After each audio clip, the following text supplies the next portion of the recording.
It is my pleasure to introduce to you, to formally welcome us and to open the master class, none other than Miss Sonia Garcia herself.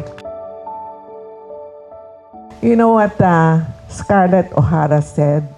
With this land, I never go hungry again. So you're all blessed you have land. But Scarlett O'Hara planted cotton, hindi niya makain yun.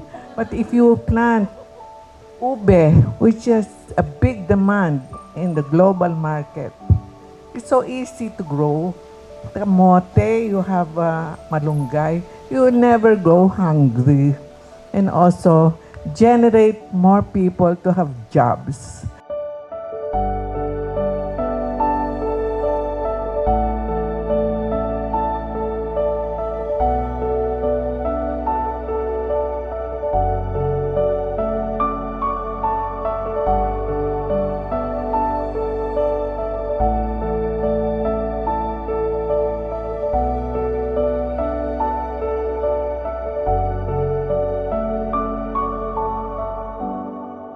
Whenever I'm here, I feel like I'm being alaga.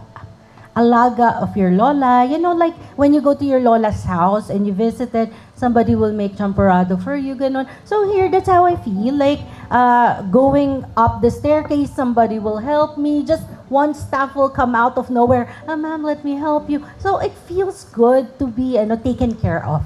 That's how I feel when I'm here.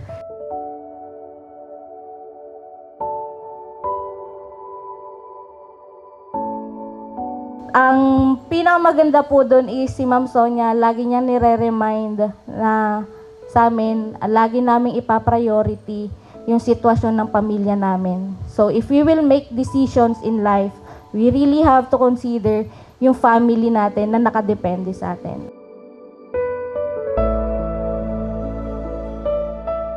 Ayos po naman siya, mabait siya na hindi siya kung sa akin.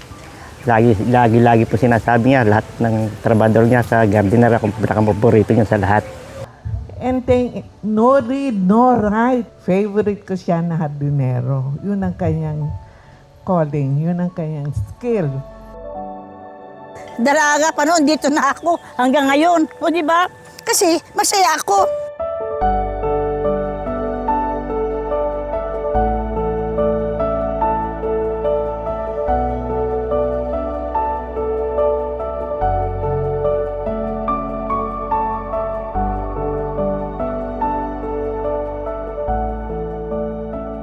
Hindi siguro sapat ang salitang salamat para kay Ma'am Sonia sa nabigay nila sa pamilya namin.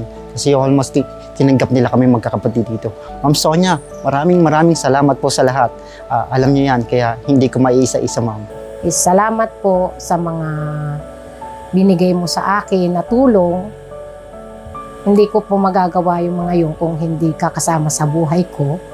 Kasi kung wala ako dito sa Sonia's Garden, hindi ko po mapapag-aral yung mga anak ko at mapapagawa po yung bahay namin. Ay kung gusto pa po ako ni Ma'am Sonia na manatili po dito, kahit po retired na, magtatrabaho pa rin po ako dito para sa kanya. Naging emotional na. Pagdating po kay Ma'am Sonia, talagang ganito po ako eh. Nagiging emotional gawa ng kanyang mga itinulong sa akin, sa lahat. Napapagalitan man niya ako tungkol lang man po sa trabaho yun. Sapagkat mahal niya kami, mga empleyado niya. Salamat po ng maraming sa iyo dahil hindi lang sa kabuhayan ang ibinigay mo sa amin, sa aming pamilya, yun po ay ramdam na ramdam namin sa aming puso kung gaano siya kabuti at kabait sa amin po. Kaya yun po ay pinagpasalamat namin kay Ma'am Sonia. Dahil kung wala siya siguro, hindi namin alam kung nasan kami ngayon. Sobra-sobra po ang naitulong niya sa akin. Hindi po financially lahat. May bahay, may lupa ako, lahat ng emergency. Kundi bilang boss si Ma'am Sonia, lahat na nagdaan po sa family ko, sa age po ni Ma'am, nitong nakaraang ilang buwan lang po na namatay yung kapatid ko. Siya po si Ma'am, hindi ko pinapupunta sa namatayan eh. Kasi parang sa age niya, hindi naman itutulad sa Heritage, hindi naman sa Forbes. Pero yung araw-araw kung nakikita si Ma'am sa hirap po ng pinagdadaanan namin. Nandoon po siya. Napakalaking bagay po doon sa akin na wala pong halagang, walang makakapantay na kahit 100,000, 200, kahit pamilyon. Wala pong makakaano na ang isang Ma'am Sonia na nasa tabi ko sa oras ng problema ng pamilya namin.